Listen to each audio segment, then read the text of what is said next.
Hey everyone, welcome back. I'm Michael and we're going to be getting right back into some more Reddit stories. If you enjoy the video, make sure to leave a like and subscribe. Now, without further ado, let's begin. This story was posted by a throwaway account in the AITA subreddit. The post is titled, "I told my wife I'd have never asked her out if I knew she was a sugar baby. I've been with my wife for 5 years, married a little over 1 year. I was doing some cleaning and noticed something I never had before. My wife's old jewelry. I knew she had it, but I never noticed just how expensive it looked. Out of curiosity, I asked my wife where she got them and how much they cost. She told me they were from an ex and that they cost a fortune. She had told me before that she only had one ex, back in high school and a bit of college. I asked her how on earth a high school kid could afford those. She looked confused and I reminded her that she had told me about her one ex. There was an awkward silence and I asked her what was up. Did she have another ex? And if so, why did she tell me she only had one? She tried to play it off, but I pressed her for the truth, and she confessed she had several sugar daddies for about 3 years. I was mad, but kept calm.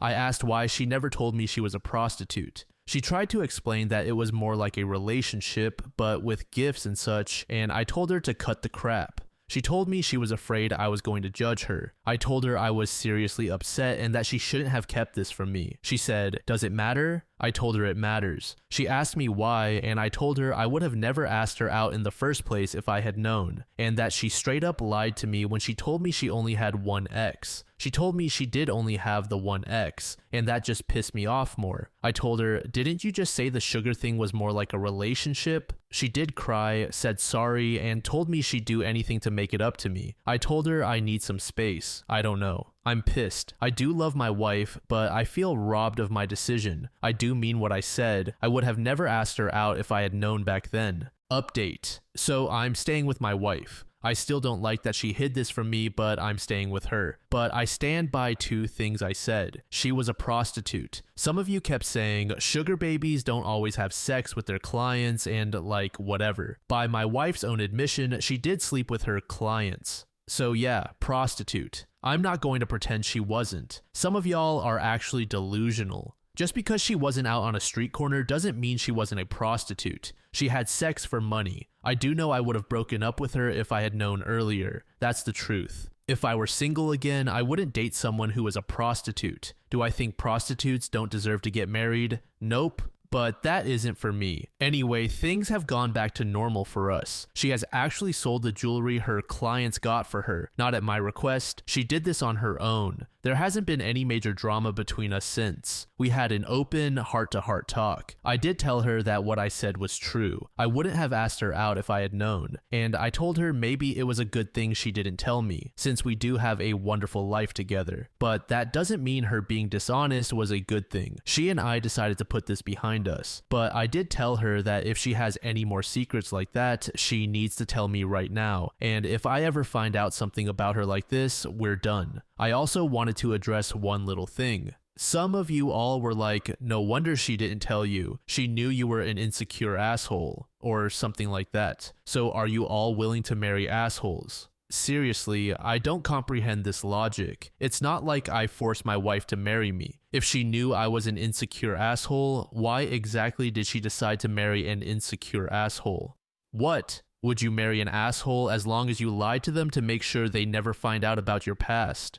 Update 2. So thanks to a very understanding comment from my last post, my wife and I have gone to counseling. We had some very deep conversations about us, trust, and what our expectations were. We were lucky enough to find a really good therapist very soon. It hasn't been that long, but I actually feel like our relationship is stronger than ever. I apologized to her profusely for what I said to her. I recognize that it was needlessly hurtful. She apologized for lying about it and recognized that she did hide this from me. We cried, we hugged, we talked. We have gotten closer than ever now. We talk more openly about our feelings and, well, both our sex drives have gone up a lot. It's hard to explain, but it feels like we broke through a barrier neither of us knew was there. I don't feel upset anymore. My heart feels lighter. It felt like a grip had just let go of it. My wife says she feels the same. I don't know. I feel really good now, and I feel like I fell in love with my wife all over again. Rum and Coke said, oh, this marriage is over. How long until they have a fight about something else and he calls her a whore? To this user, Bad Yogi said, my father used to call my mother a whore when they fought. I asked her once why she didn't get mad when he called her that, and she said, because they're his favorite people. Silver Ghost Wolf said, I will tell you a true story. I had to have a partial hysterectomy in October 1989, then a full hysterectomy in April 1990. I then had major abdominal surgery for a bowel obstruction in September 1995. In 2000, I needed bowel obstruction surgery again, but by then I was out of medical insurance. My primary care physician recommended I go to her alma mater, the Augusta Medical Center, a teaching medical college in Augusta, Georgia. It's a 4-hour drive one way. I had to do a barium swallow test. It was supposed to take 30 minutes, but took 3 hours because of how severe the obstruction was. I missed the clinic appointment and tried to reschedule. The physician assistant told me they weren't going to do surgery on me anyway, so there was no point in rescheduling. I was furious. I walked away and took the elevator downstairs. When I left, my second husband tried to get him to reschedule. The guy said to him, "Don't you know your wife was a prostitute?" I honestly do not know how that man didn't say one word about it on the 4-hour drive home. Unbeknownst to me, he contacted my primary care physician and told her what was said. She then went through all my medical records, which I had carefully kept from each doctor when I relocated from Arizona to Georgia. She found out that my obstetrician gynecologist had lied about me having an abscess from my C-section incision, which had hospitalized me 3 times, for a week each, in the 6 weeks after the birth of my second son.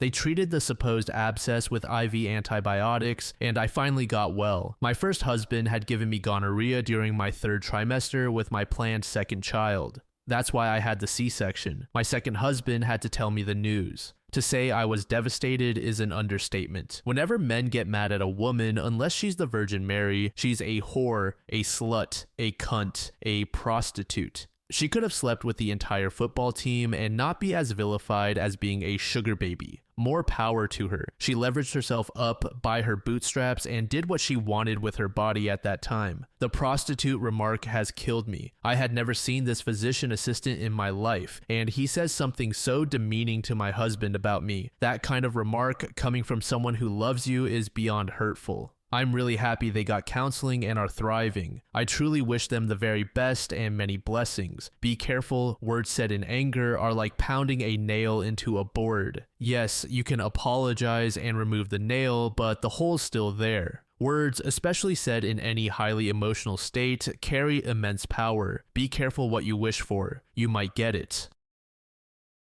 This next post was made in the Off My Chest subreddit by a user named Purple Fur Socks. The post is titled, "I've been lying to my family for 25 years. I guess it's time for me to come clean. Not because I feel too bad for what I've been doing, but because it's possible my eldest son is on to me. I have 3 kids and a wonderful wife. For more than 25 years, our family has loved doing puzzles together. Since we started, I've done something that may seem unsavory to people who don't understand the joy of putting in that final piece. To ensure it was always me, whenever we start a new puzzle, I take one of the pieces and hide it in a green sock at the bottom of my dresser. Whenever we get to the very end, we all once again notice a piece is missing. We all search frantically until I'm the hero who finds it. Well, this past Sunday, we got to completion once again, only this time there were 2 pieces missing. We began searching. It may be my imagination, but my eldest son gave me a look. It was a half smirk. I think he's on to me. Derek, if you're reading this, I have more patience than you do. I'll hold my peace forever if I need to. Find yours first and let's end this madness. Update. A fellow Reddit user private messaged me an incredible idea. I'm going to try to contact the manufacturer and order his missing piece. I'm going to find it when it arrives, then find mine immediately after. I almost feel bad when I consider how truly confused he will be. Thank you, Spockhagen Spores. I don't think he's found this thread yet because he hasn't approached me about it, so this could still work. I'm so excited. This will go down in family history. Checkmate. Update 2. Well, folks, I've been duped. I got up this morning, went into the kitchen to get some coffee, and as I walked past the puzzle, I noticed that it had been completed, all pieces accounted for. I calmly and politely knocked on Derek's door and asked him about it. He denied knowing anything about it, super convincingly. I went back down to my bedroom, confused as ever, and just sat in bed with a blank stare. My wife asked me what was wrong, and I told her that the puzzle was completed and I had no idea how it got done. She literally started laughing like a damn hyena. I've always known about your dumb green sock. I'm in shock. I'm numb. It felt like a damn gut punch. As it turns out, she's known what I've been doing for at least 10 years. She said she loved watching me walk around thinking I was some criminal mastermind tricking everyone, and that's why she never said anything. She wanted me to have my win while she secretly laughed and had her own fun in secret. I don't even know what to say. I'm just processing everything. I cannot believe she's had this over me for so long, and I literally had no idea. She noticed a decade ago that I had just one green sock since I lost its pair forever ago, and immediately knew something was up with it since I refused to throw it away. I guess that makes sense. I'm an idiot. I have come to the realization that she's actually the master here. It's her house, and I should be thankful she lets me live in it. At least she promised not to tell the kids. Prof 1495 said, "Big marriage doesn't want you to know this, but a lot of marriage is just doing stupid things to entertain yourself and other people." To this, Chapsticky said, "Yeah, this is about as low stakes as it gets." Admittedly, I had the little twinge of this should be a child's joy that I get in these situations. As a similar example, when I was growing up, my mom cooked a lot of whole chickens and my dad would cut the wishbones out, dry them, and then pull them with my mom or even by himself in front of me and my siblings. I didn't pull a wishbone myself until I moved out. I also knew a family where the parents told the kids you could wish on a shooting star, but only the first one would come true, and they had already done it. It's not important or anything, but I do hope the original poster occasionally let a kid get the satisfaction of the last puzzle piece, even if he got to be the hero who found it. Mammoth Rope said, "There's a pot for every lid, and then there's this. These are 3D printed locking mechanisms." This third post was made in the relationship subreddit by a user named Paint Content. The post is titled, "I think my boyfriend is exaggerating or faking his illness." I saw someone's post yesterday about navigating life with a partner who has fibromyalgia and felt inspired to post here. I'm hoping y'all can give me some solid advice. I have been with my boyfriend for a little under 2 years. In the time we've been together, his chronic pain, which isn't connected to any particular or known condition, as he refuses to go to the doctor, has gotten worse and worse. It's reached a point where he's almost incapable of doing chores or house projects, is usually too exhausted or in pain to make or agree to plans, and getting him to do anything outside the house together is like pulling teeth. His objections always revolve around his pain and fatigue. I have never suffered from chronic pain, so I'm not one to judge or accuse someone of making it up, since the pain itself is invisible and my boyfriend looks perfectly healthy, but he's now been unemployed for about 4 months and I'm starting to question things. I'm starting to feel doubtful for a number of reasons, and the main ones are that he never turns down his friends' invitations to hang out, even when the activity is something physically intense like kayaking, hiking, or going to a music festival. And he is never too tired or in too much pain to have sex. Over time, it's almost made it seem like he's conveniently in an unbearable amount of pain when he has to do something he isn't all that interested in, and I'm starting to feel hurt that he just doesn't seem to want to hang out with me outside of what we do lazing around the house. I've never accused him of faking or exaggerating his pain, but I have tried to talk to him about doing more fun stuff together, and it always circles back to his pain or him accusing me of trying to keep him from spending time with his friends. I've done a ton of research into autoimmune disorders and other conditions that could be causing his problem, and I always bring my findings and suggestions to him, but he just doesn't believe a doctor or any traditional medicine will help him. I'm also bothered because when we go to family outings or parties that we're both invited to, he will talk anyone's ear off who will listen about how bad his chronic pain is and how frustrating it is to not be able to find a solution. The thing is, he's not actually looking for a solution.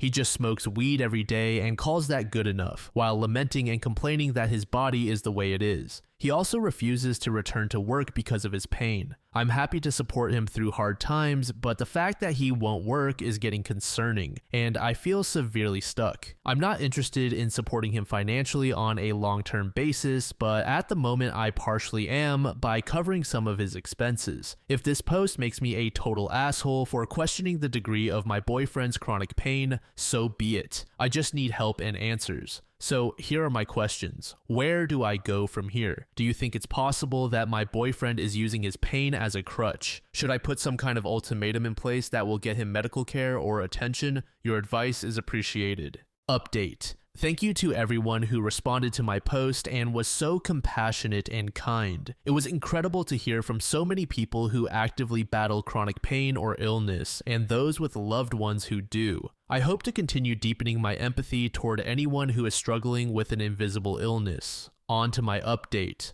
Armed with some fresh perspectives, I talked to my boyfriend and told him that he needs to see a doctor, or I will no longer be able to support him financially and stand by while he remains unemployed and unmotivated to get the help he needs. I also addressed the idea of managing and balancing his energy levels differently so that we're able to share household responsibilities more effectively, spend quality time together, and keep him doing the things he loves with his friends. His response was really bad. He told me that if I'm not willing to step up and clean around the house, there's no use living together, and that my efforts to clean are the bare minimum and not good enough for his standards anyway. He was also really mad that I haven't taken initiative to take care of yard projects and car repairs. He sat there and spouted off a whole list of things I'm not noticing and cleaning. And once again, he was focused on this idea that I don't like his friends or am jealous of them and want him spending less time with them, which isn't true at all. This really stung. He basically brushed over everything I said and focused on my perceived faults. This told me everything I need to know, and I told him I was leaving. He was just mad, not sad or hurt at all. I'm still crying excessively over his whole reaction.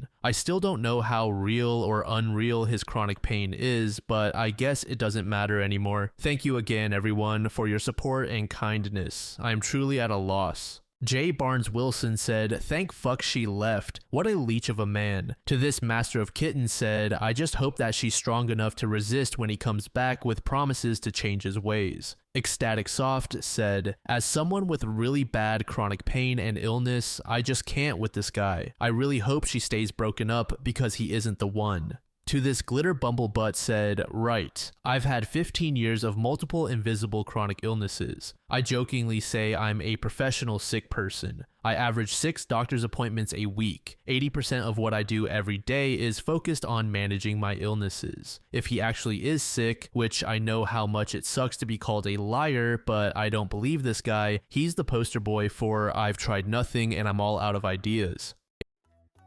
Thank you so much for making it to the end of the video, and thank you also to partner of the channel, Gamersupps. Use code DLAM to support the channel and get 10% off of your purchase, link in the description. I'm sure many of you like me have a hankering for daily caffeine, so go check them out. Lately, I've been a big fan of Titty Milk and Acid Rain, but they've got dozens of other flavors for y'all to try out. Anyway, thanks again for reaching the end, and I hope you all have an amazing passage of the next 24 hours.